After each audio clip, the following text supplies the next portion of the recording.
They say the devil doesn't knock on the door. He sends a friend instead. In the quiet town of Nui, where the church bells ring louder than the whispers of the streets, lived a girl everyone thought was perfect, Adaora Monko.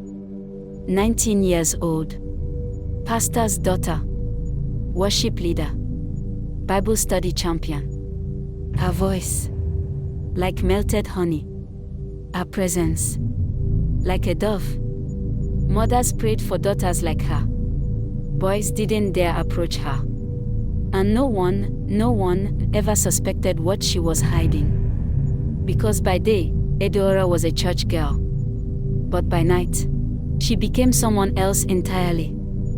Being the pastor's daughter was like living in a glass house. Every move Adaora made was watched, judged, gossiped about. She wore long skirts, covered her hair, and never raised her voice.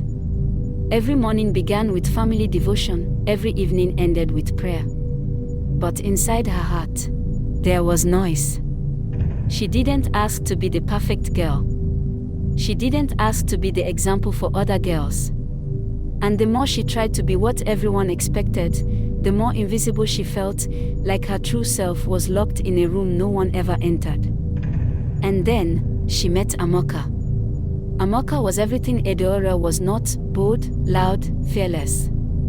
She had lashes like wings, nails that shimmered, and confidence that made the air bend. They met during jam coaching. Amoka smelled like danger and vanilla perfume. "You always wear wrapper to class?" she asked Adaora, raising a brow. Adaora laughed nervously.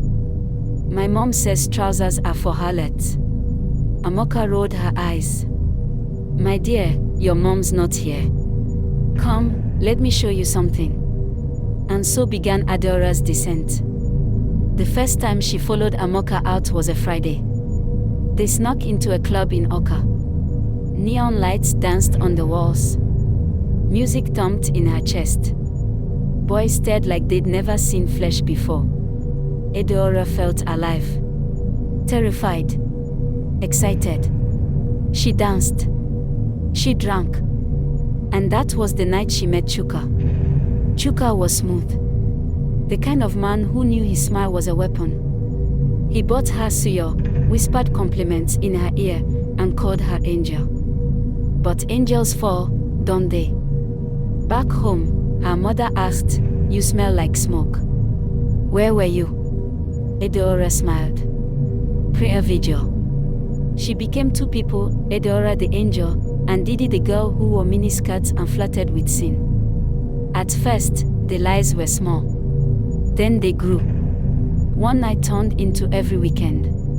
Church became a mask. And Amoka. She became her sister in sin. But the thing about the devil's gifts is that they always come with a receipt. Chuka wasn't just charming. He was dangerous. He wanted more of her time, her body, her soul. When she said no, he reminded her of the drinks he bought, the hair he paid for, the shoes she wore. "I invested in you," he growled. "Now, I want returns." That night, Adaora locked herself in her room and cried. Not the kind of tears you wipe away, but the kind that burn and leave scars. Who had she become? Her double life caught up with her when her father's phone rang on a Sunday morning. A video had been sent anonymously to the church WhatsApp group. It showed her dancing in a club, drunk, wrapped around Chuka. The silence that filled their living room could have killed her. Her mother collapsed. Her father just whispered one sentence, "Get out of my sight." She left that day with only a bag and her shame. Amoka let her crash for 2 nights, but even she was scared of the scandal. "You're trending," she said. "Church Twitter has finished you. Alone. Homeless." Haunted by gossip and guilt, Adaora wandered the streets of Nui. One evening, as rain soaked her to the skin, she found herself outside a small, quiet church in a forgotten part of town. She stepped inside, trembling. The pastor was an old woman. Wrinkled. Kind. She didn't ask questions.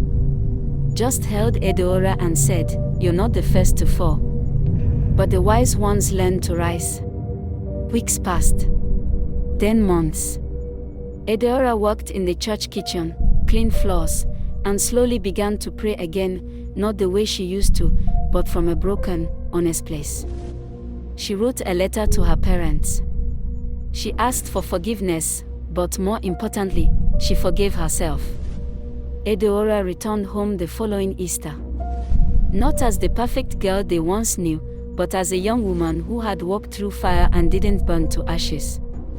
Her father didn't say much. But that Sunday, when she walked into church, he looked at her and nodded. She picked up the mic and sang again. And this time, her voice wasn't sweet because it was perfect. It was powerful because it was real.